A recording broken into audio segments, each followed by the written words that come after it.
नमस्कार दोस्तों, बहुत बहुत स्वागत है आपका सरकारी परीक्षा के इस YouTube चैनल पे। दोस्तों आज है 5 सितंबर और 5 सितंबर को हम पूरे भारत में टीचर्स डे के रूप में मनाते हैं। यानी गुरुओं के प्रति अपने सम्मान दर्शाने के लिए यह दिन मनाया जाता है।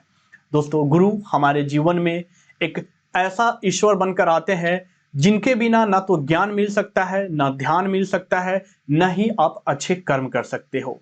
एक बहुत ही सुंदर कथन है कि जीवन का पथ जहां से शुरू होता है, जीवन का पथ जहां से शुरू होता है, वह राह दिखाने वाला ही गुरु होता है। इस कथन को जरूर याद रखिएगा और ये हम सबको मालूम है कि गुरु के बिना हम अपने गोल को अचीव नहीं कर सकते हैं। तो गुरु को आज के दिन आप अच्छे से सम्मान करें और उनके बताए हुए रास्ते पे जरूर चलें। दोस्तों इस वीडियो में जैसा कि आप सबको पता है कि हम हर रोज डेली करंट अफेयर्स पे चर्चा करते हैं, यानी जो हाल ही में हुए घटना हुए हैं उनके आधार पर आपके एग्जाम में कैसे क्वेश्चन बन सकते हैं और कैसे कैसे इंफॉर्मेशन से क्वेश्चन आ सकते हैं, उन सारे इंफॉर्मेशन के बारे में हम इस वीडियो में चर्चा करते हैं। तो आज भी हम हाल ही में हुए घटना के आधार पर कुछ करंट अफेयर्स पे चर्चा करने वाले हैं और आज की जो वीडियो होने वाली है वो आपके एग्जाम के लिए काफी ज्यादा इंपॉर्टेंट होने वाली है। तो वीडियो को बिल्कुल भी मिस ना करें और कोशिश करें कि हर रोज करंट अफेयर्स की वीडियो को जरूर देखें, क्योंकि इससे आपके करंट अफेयर्स के सेक्शन काफी कम समय में अच्छे होते चले जाएंगे। तो दोस्तों बिना देर की वीडियो को आगे बढ़ाते हैं और देखते हैं हमारा आज का फर्स्ट न्यूज देखते हैं। पहला है कि उत्तराखंड ने समर्थ ई गवर्नेंस पोर्टल को लॉन्च किया है। आखिर ये समर्थ ई गवर्नेंस पोर्टल क्या है और इस पोर्टल के माध्यम से किनको फायदे होने वाले हैं? तो उत्तराखंड सरकार के द्वारा पूरे राज्य में समर्थ पोर्टल को लॉन्च किया गया है और इसे उत्तराखंड के एजुकेशन डिपार्टमेंट के द्वारा लॉन्च किया गया है। और इसका मेन एम यही है कि जितने भी एजुकेशन डिपार्टमेंट में एडमिनिस्ट्रेटिव या एजुकेशनल अपडेट होते हैं, उन सारे चीजों का हर एक रिपोर्ट इस पोर्टल के माध्यम से लोगों तक पहुंचे, चाहे वो टीचर्स हो, चाहे वो प्रिंसिपल हो, चाहे वो किसी कॉलेज के वाइस चांसलर हो, या चाहे वो कोई भी स्टूडेंट्स हो। इस पोर्टल के माध्यम से हर एक चीज की जानकारी वो प्राप्त कर सकते हैं और इसे बेसिकली उत्तराखंड सरकार के द्वारा एजुकेशन सिस्टम में ट्रांसपेरेंसी लाने के लिए इस पोर्टल को लॉन्च किया गया है। और जितने भी उत्तराखंड राज्य के जो प्रोफेसर हैं, उनमें से 200 असिस्टेंट प्रोफेसर को, साइंस जो सब्जेक्ट के प्रोफेसर हैं उनको Indian institute of science Bengaluru में भेजा गया है इसकी ट्रेनिंग लेने के लिए। और बाकी जो स्टेट यूनिवर्सिटी के जो टीचर्स हैं उन्हें आईआईएम काशीपुर में भेजा गया है इससे संबंधित ट्रेनिंग लेने के लिए। यानी उत्तराखंड सरकार अपने राज्य में एजुकेशन के प्रति ट्रांसपेरेंसी लाने के लिए इस पोर्टल को लॉन्च किया है। आगे बढ़ते हैं, देखते हैं हमारा अगला न्यूज। अगला न्यूज है कि भारत की पहली एलएनजी फ्यूल्ड ग्रीन ट्रक का इनॉग्रेशन किया गया है। आखिर ये ग्रीन ट्रक क्या है और ये एलएनजी क्या है जिसे भारत का पहला ग्रीन ट्रक एलएनजी फ्यूल्ड बोला जा रहा है? तो ये है कि इसका जो इनॉग्रेशन किया गया है वो ब्लू एनर्जी मोटर्स के द्वारा किया गया है, जो कि एक सिंगापुर की बेस फॉर्म है। और इसकी जो इनॉग्रेशन की गई है इसे पुणे के चक्कन में की गई है, यानी पुणे के नजदीक एक सिटी है चक्कन, वहां पे इसकी इनॉग्रेशन की गई है। और ये जो ट्रक जिसके बारे में यहां चर्चा हो रही है, ये भारत की पहली एलएनजी फ्यूल्ड ग्रीन ट्रक है। यानी अभी तक आप ट्रक को पेट्रोल या डीजल पे चलते हुए देखते आते होंगे, लेकिन ये जो ट्रक का रनिंग किया जा रहा है वो एलएनजी फ्यूल के बेस पे किया जा रहा है। एलएनजी का मतलब यही होता है कि लिक्विफाइड नेचुरल गैस, यानी कि हम अपने शहरों में, जैसे दिल्ली जैसे शहरों में या मुंबई जैसे शहरों में या बड़े बड़े शहरों में आप बहुत सारे व्हीकल्स देखते होंगे जो सीएनजी पे चल रहे हैं, यानी कि कंप्रेस्ड नेचुरल गैस। लेकिन इस ट्रक का जो इनॉग्रेशन किया गया है वो लिक्विफाइड नेचुरल गैस के आधार पर किया गया है। इसमें जो फ्यूल यूज हो रहे हैं वो एलएनजी फ्यूल यूज हो रहे हैं और इसका जो इनॉग्रेशन किया गया है वो हमारे देश के सड़क एवं परिवहन मंत्री श्री नितिन गडकरी के द्वारा किया गया है। और अगर हम देख ले तो ये कोई छोटी ट्रक नहीं है। ये जिस तरह की ट्रक होती है, जिन जैसे बहुत सारे ट्रक की कैटेगरी होती है, कोई 12 व्हीलर ट्रक होते हैं, कोई 16 व्हीलर ट्रक्स होते हैं, कोई 22 व्हीलर ट्रक्स होते हैं। तो हर एक ट्रक का जो है इस फ्यूल के आधार पर इनॉग्रेशन किया गया है, यानी कि इस फ्यूल का यूज करके इस ट्रक को चलाया गया है। और इसमें जो इंजन यूज किए गए हैं वो एफपीटी इंडस्ट्रियल इंजन यूज किए गए हैं। और मैं आपको बता दूं कि जो एफपीटी इंडस्ट्रियल इंजन है वो काफी पावरफुल इंजन होता है, जिसमें नेचुरल गैस के हेल्प से भी वो चल सकता है, और यहां तक कि सीएनजी के हेल्प से भी और बायोमीथेन के हेल्प से भी ये यानी इंजन काम कर सकता है। इस इंजन को इस ग्रीन ट्रक में जो है वो लगाया गया है, इंस्टॉल किया गया है। और मेन इस ट्रक को यानी कि ग्रीन ट्रक को लॉन्च करने का पीछे का मकसद यही है कि धीरे धीरे जो हमारी नॉन रिन्यूएबल रिसोर्सेस हैं उसको रिन्यूएबल रिसोर्सेस से रिप्लेस करना। आगे बढ़ते हैं, देखते हैं हमारा अगला न्यूज। अगला न्यूज ये है कि ऑल इंडिया फुटबॉल फेडरेशन के नए प्रेसिडेंट की नियुक्ति कर दी गई है। और ये नए प्रेसिडेंट का नाम क्या है और ये ऑल इंडिया फुटबॉल फेडरेशन आखिर है क्या? तो जो ऑल इंडिया फुटबॉल फेडरेशन के नए प्रेसिडेंट बने हैं उनका नाम है कल्याण चौबे। और इन्होंने प्रेसिडेंट के पद के जो इलेक्शन हुए थे उसमें इन्होंने भारत के फॉर्मर कैप्टन बाईचुंग भूटिया को हराकर यह पद हासिल किया है। और कल्याण चौबे जी भारत के फॉर्मर मोहन बगान गोलकीपर रह चुके हैं। और इन्होंने जो बाईचुंग भूटिया को इस इलेक्शन में मात दी है वो काफी हेवी मार्जिन से इन्होंने मात दी है, काफी मेजोरिटी इनके हाथ जो है लगी है, यानी कि काफी वोट इनके जो है प्रति दिए गए हैं। और वहीं अगर हम बाईचुंग भूटिया जी की बात कर ले तो ये भारत के पहले ऐसे फुटबॉलर है जिनको यूरोपियन क्लब में यानी कि 1999 में इनको एक फुटबॉल एक टीम है यूरोपियन क्लब, उसमें इनको शामिल किया गया था। ये काफी भारत के जाने माने फुटबॉलर थे। और ठीक उसी तरह कल्याण चौबे जी भी अपने समय में काफी भारत के जाने माने फुटबॉलर रह चुके हैं। और अगर हम ऑल इंडिया फुटबॉल फेडरेशन की बात कर ले तो इससे जो है हाल ही में कुछ न्यूज आए थे। न्यूज ये थे कि जो फीफा है उसने ऑल इंडिया फुटबॉल फेडरेशन पे बैन लगा दिया था किसी कारणवश, और फिर कुछ महीनों बाद जो है इस बैन को हटा भी फीफा के द्वारा दिया गया है। और अगर ऑल इंडिया फुटबॉल फेडरेशन के अगर फाउंडेशन की बात कर ले तो इसकी फाउंडेशन 23 जून 1937 में की गई है और इसकी जो हेडक्वार्टर है वो भारत के नई दिल्ली में है। आगे बढ़ते हैं, देखते हैं हमारा अगला न्यूज। अगला न्यूज ये है कि रेमन मैग्सेसे अवार्ड की अनाउंसमेंट हो चुकी है। और ये जो रेमन मैग्सेसे अवार्ड है वो 64th रेमन मैग्सेसे अवार्ड है जो कि इस साल इसकी अनाउंसमेंट की गई है। इसके विनर कौन कौन रहे हैं इस पे थोड़े चर्चा कर लेते हैं। तो जो इसके विनर हुए हैं वो कंबोडिया के सोथेरा छिम हैं, और उसके बाद फिलीपींस के बर्नार्डिट जे मैड्रिड हैं, और उसके बाद जापान के तदाशी हटोरी है, और उसके बाद इंडोनेशिया की गैरी बेंचिकजिब है। यानी ये चारों के चारों विनर जो है इस साल रेमन मैग्सेसे अवार्ड से सम्मानित किए गए हैं। और रेमन मैग्सेसे अवार्ड जो है जैसा कि आप सबको पता है कि इसे एशिया का नोबेल पीस प्राइज बोला जाता है। और अगर हम पूरे एशिया के अवार्ड कैटेगरी की बात कर ले तो ये अवार्ड अपने आप में ही एक खास जगह रखता है। और इसी अवार्ड से हाल ही में अभी जो है हमारे भारत देश के बहुचर्चित पत्रकार रवीश कुमार को सम्मानित किया गया था, जो इस अवार्ड को पाने वाले पहले पत्रकार बन गए थे। और इस अवार्ड में अगर हम थोड़ी और चर्चा कर ले तो इस अवार्ड के जो हमारे भारत देश के पहले विनर रहे हैं वो विनोबा भावे रहे हैं। ये इस अवार्ड के पहले भारतीय विनर रहे हैं। और इस अवार्ड की जो फाउंडेशन की गई थी वो 1957 में की गई थी। और ये अवार्ड का जो नाम रखा गया है वो फिलीपींस के तीसरे प्रेसिडेंट के नाम पर इस अवार्ड का नाम रखा गया है। उनका नाम था रेमन मैग्सेसे, और उन्हीं के नाम पर यह अवार्ड जो है हर साल दिया जाता है। आगे बढ़ते हैं, देखते हैं हमारा अगला न्यूज। अगला न्यूज ये है कि हमारे सोलर प्लैनेट के बाहर जुपिटर, जो कि हमारे सोलर प्लैनेट का बहुत बड़ा यानी कि सबसे बड़ा प्लैनेट है, उससे भी बहुत बड़ा एक नए प्लैनेट की खोज की गई है। और इस प्लैनेट की खोज किसके द्वारा की गई है और इस प्लैनेट की अगर हम डिस्टेंस अर्थ से देखें तो कितनी है और इस प्लैनेट का क्या नाम रखा गया है, इस पे चर्चा कर लेते हैं।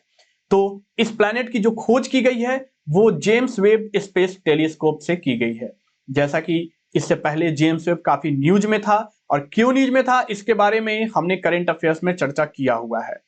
और अभी फिर से जेम्स वेब टेलीस्कोप न्यूज में आ चुका है और ये इसलिए है कि इसने एक नया एक्सो प्लैनेट की खोज की है जो कि हमारे जो सोलर सिस्टम है उसकी जो जुपिटर जो कि सबसे बड़ा सोलर सिस्टम का प्लैनेट है उससे 12 गुना बड़ा यह प्लैनेट है।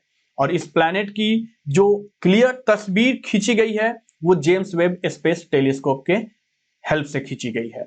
और इस प्लैनेट का जो नाम दिया गया है नासा की तरफ से वो HIP 65426b दिया गया है। यानी ये प्लैनेट हमारे सोलर सिस्टम से थोड़े बाहर के प्लैनेट है। इसकी जो अगर हम एज की बात कर ले तो इसकी 15 से 20 मिलियन ईयर्स ओल्ड बताई जा रही है, लेकिन अगर अर्थ की तुलना करें तो अर्थ के मुकाबले ये काफी यंग प्लैनेट है। अगर अर्थ की हम एज की बात कर ले तो अर्थ की एज 4 से लेके 5 बिलियन ईयर्स एज है और यहां जो इस प्लैनेट की एज बताई जा रही है वो 15 टू 20 मिलियन ईयर्स एज बताई जा रही है। और ये जो प्लैनेट है ये हमारे अर्थ से 385 लाइट ईयर्स जो है डिस्टेंस पर है। और आपको पता है कि जो डिस्टेंस मेजर किया जाता है वो लाइट ईयर्स में किया जाता है। और जिस टेलीस्कोप के मदद से इस प्लैनेट को खोजा गया है उसकी थोड़ी बात कर ले तो इस टेलीस्कोप को नासा के द्वारा 25 दिसंबर 2021 को लॉन्च किया गया था। और इसकी जो लॉन्चिंग साइट थी जहां से इसे लॉन्च किया गया था वो ग्वेना स्पेस सेंटर है। ये भी आपसे एग्जाम में पूछे जा सकते हैं तो इसे भी आप ध्यान में रखिएगा। आगे बढ़ते हैं, देखते हैं हमारा अगला न्यूज। अगला न्यूज ये है कि भारत के बहुत ही प्रसिद्ध सिंगर AR रहमान के नाम पर एक गली का नाम रखा गया है। और इस न्यूज में आपको यह जानने को मिलेगा कि आखिर ये नाम कहां रखा गया है, किस गली का नाम रखा गया है। और AR रहमान जो है ये अपने आप में यानी बॉलीवुड इंडस्ट्री में कितने सालों से काम कर रहे हैं। तो मैं आपको बता दूं कि जिस गली का इनके नाम पर नाम रखा गया है वो कनाडा का मरखम सिटी का एक गली है, स्ट्रीट है। इस स्ट्रीट का नाम जो है AR रहमान के नाम पे रखा गया। जैसा कि आपको यहाँ पे फिगर में बोर्ड दिख रहे होंगे, इस बोर्ड पे AR रहमान जी का नाम छपा हुआ है। और इस अगर किसी भी पर्सन के नाम पे कोई भी गली चौराहा या जो भी नाम रखा जाता है तो उसके लिए वो बहुत बड़ी उपलब्धि होती है। और इसके लिए AR रहमान जी ने आभार भी व्यक्त किया है। अगर रहमान जी की फिल्म इंडस्ट्री में अगर इनके देख ले कि कितने सालों से ये वर्क कर रहे हैं तो इन्होंने बॉलीवुड फिल्म इंडस्ट्री में अपने लगभग 3 डिकेड्स यानी कि 30 साल कंप्लीट कर लिए हैं। और इन्होंने बॉलीवुड को बहुत ही फेमस जो है सॉन्ग दिए हुए हैं और इनके बहुत सारे सॉन्ग ऐसे हैं जो जिनके लिए इनको जो है ऑस्कर अवार्ड से भी सम्मानित किया जा चुका है। और अगर इस जो है सम्मान की बात करें जो इन्हें दिया गया है, इसकी जो अनाउंसमेंट कर दी गई थी वो नवंबर 2013 में ही कर दी गई थी और अब जाकर इन्हें ये सम्मान से सम्मानित किया गया है। आगे बढ़ते हैं, देखते हैं हमारा अगला न्यूज। अगला न्यूज ये है कि असम स्टेट के नए चीफ सेक्रेटरी के रूप में पवन कुमार बोरठाकुर को नियुक्त किया गया है। आखिर ये कौन है पवन कुमार बोरठाकुर और असम के ये नए चीफ सेक्रेटरी बने हैं, इसके बारे में जानते हैं। तो इन्होंने जिसका स्थान लिया है उनका नाम है जिष्णु बरुआ। इसका मतलब है कि इससे पहले जो असम के चीफ सेक्रेटरी थे वो जिष्णु बरुआ थे और उनकी जगह पे पवन कुमार बोरठाकुर को नियुक्त किया गया है। और चीफ सेक्रेटरी आप सबको पता होता है कि ये अपने आप में ही एक बहुत बड़ा पोस्ट होता है जो कि सीधे डायरेक्ट CM यानी किसी भी स्टेट के चीफ मिनिस्टर को एडवाइजर के रूप में ये कार्य करता है। ठीक है। और अगर हम पवन कुमार बोरठाकुर जी की बात कर ले तो ये एडिशनल चीफ सेक्रेटरी के रूप में भी इस असम स्टेट के काम कर चुके हैं और साथ ही साथ ये अभी असम एडमिनिस्ट्रेटिव ट्रिब्यूनल के चेयरमैन भी है और अभी इन्हें असम के चीफ सेक्रेटरी के रूप में नियुक्त किया गया है। और उसके साथ इनकी और पोजीशन की बात कर ले तो ये Assam power distribution company limited के भी चेयरमैन हैं और ऐसा बताया जा रहा है कि ये असम के चीफ सेक्रेटरी के साथ इस APDCL के चेयरमैन का भी पद ये संभालेंगे। आगे बढ़ते हैं, देखते हैं हमारा अगला न्यूज। अगला न्यूज है कि भारत जो है ये पूरे विश्व की 5th लार्जेस्ट इकोनॉमी बन चुकी है, यानी भारत अब कहीं जगह अपनी बना रही है। तो इसके बारे में चर्चा कर ले तो न्यूज ये है कि भारत ने वर्ल्ड की 5th लार्जेस्ट इकोनॉमी बनने के लिए यूनाइटेड किंगडम जैसे देश को पछाड़ दिया है। यानी अगर भारत की अर्थव्यवस्था की बात करें तो धीरे धीरे इसके अर्थव्यवस्था में काफी सुधार हो रहे हैं और कई सारे देश अगर इसकी अर्थव्यवस्था से तुलना की जाए तो पीछे होते चले जा रहे हैं, जो कि एक डेवलप्ड कंट्रीज है। और ये जो रिपोर्ट निकाली गई है ये ब्लूमबर्ग इंडेक्स के द्वारा ये रिपोर्ट निकाली गई है और इस रिपोर्ट को बनाने में जो मदद किया गया है वो IMF की डेटाबेस का जो है इसमें मदद लिया गया है। इस डेटाबेस के हेल्प से इस रिपोर्ट को तैयार किया गया है और देखा गया है कि जो भारत की जो अर्थव्यवस्था है वो दुनिया की 5वीं अर्थव्यवस्था बन गई है। और यहां तो भारत की 5वीं बात हो रही है, लेकिन जो इससे पहले फर्स्ट रैंक कौन है, सेकंड रैंक पे कौन है, थर्ड रैंक पे तो US, चाइना, जापान और जर्मनी जैसे देश जो है ये अभी भारत से काफी आगे चल रहे हैं, यानी इसकी अर्थव्यवस्था भारत की अर्थव्यवस्था से काफी अच्छी है। और अगर हम भारत के इस साल की अगर इकोनॉमी की बात कर ले तो इस साल की जो भारत की इकोनॉमी प्रोजेक्टेड की गई है वो 7% की गई है, यानी बताया जा रहा है कि इस साल जो भारत की अर्थव्यवस्था में सुधार होना है वो 7% तक सुधार होगी। आगे बढ़ते हैं, देखते हैं हमारा अगला न्यूज। अगला न्यूज ये है कि एक बुक है जिसका नाम है साइंस बिहाइंड सूर्य नमस्कार। इस बुक को रिलीज किया गया है और इसे किसके द्वारा रिलीज किया गया है इस पर चर्चा कर लेते हैं। तो इसे जो रिलीज किया गया है वो डॉक्टर मंजूपरा महेंद्र भाई कालू भाई के द्वारा किया गया है। और ये है कौन, तो इनके बारे में जानते हैं। तो ये स्टेट फॉर आयुष मिनिस्टर और state for women and child development के ये मिनिस्टर है डॉक्टर मुंजपारा महेंद्र भाई कालू भाई, और इन्होंने ही इस बुक को रिलीज किया है। और बेसिकली ये जो बुक है ये योगा पे आधारित है, सूर्य नमस्कार पे आधारित है और इसमें बहुत सारे योगा के आसन के कलेक्शन दिए हुए हैं। और ये जो बुक को असेंबल किया गया है ये हमारे भारत देश के all India institute of Ayurveda के द्वारा किया गया है। और इसमें योगा के क्या क्या बेनिफिट है, सूर्य नमस्कार के क्या क्या बेनिफिट है उस पर चर्चा किया गया है। आगे बढ़ते हैं, देखते हैं हमारा अगला न्यूज।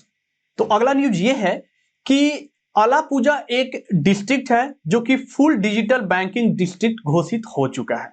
अब जानेंगे कि ये अलापुजा आखिर है कहां और इसे कैसे ये उपाधि मिली है। तो अलापुजा जो है ये केरल का एक जिला है और अभी हाल ही में इस जिले को केरल का 5th फुली डिजिटल बैंकिंग जिला के रूप में घोषित किया गया है। और जो इससे पहले 4 जिले हैं जिनको पहले ही घोषित किया जा चुका है, उन 4 जिलों में थ्रिसूर, कोट्टयम, पालाकाड और कासारागोड जो है वो शामिल है और 5वां जो बना है वो अलापुजा बना है। यानी कि ये सारे के सारे जिले अब पूरी तरह जो बैंकिंग यूज कर रहे हैं वो डिजिटल बैंकिंग यूज कर रहे हैं। और डिजिटल बैंकिंग जैसा कि आप सबको पता है कि हमारे प्रधानमंत्री श्री नरेंद्र मोदी का सपना है कि हमारा भारत जो है वो डिजिटल भारत हो और जो हम आजकल जो ट्रांजैक्शन कर रहे हैं वो डिजिटली काफी तेजी से कर रहे हैं। तो बहुत सारे ऐसे जिले हैं, बहुत सारे ऐसे शहर हैं जहां पे डिजिटल ट्रांजैक्शन भी किए जा रहे हैं। और केरल के हर एक जिले को फुल डिजिटल बैंकिंग डिस्ट्रिक्ट बनाने के लिए ये जो कदम उठाया गया है ये हमारे भारत देश के रिजर्व बैंक ऑफ इंडिया के द्वारा उठाया गया है। क्योंकि केरल की अगर लिटरेसी रेट की बात कर ले तो 2018 की जो रिपोर्ट है उसमें केरल की लिटरेसी रेट 96.2% है। इसका मतलब यही है कि काफी जो है वहां पे पर्सन लिटरेट है और अब वो ये समझ चुके हैं कि डिजिटल बैंकिंग कितनी अहमियत रखती है अपने देश के प्रोग्रेस में।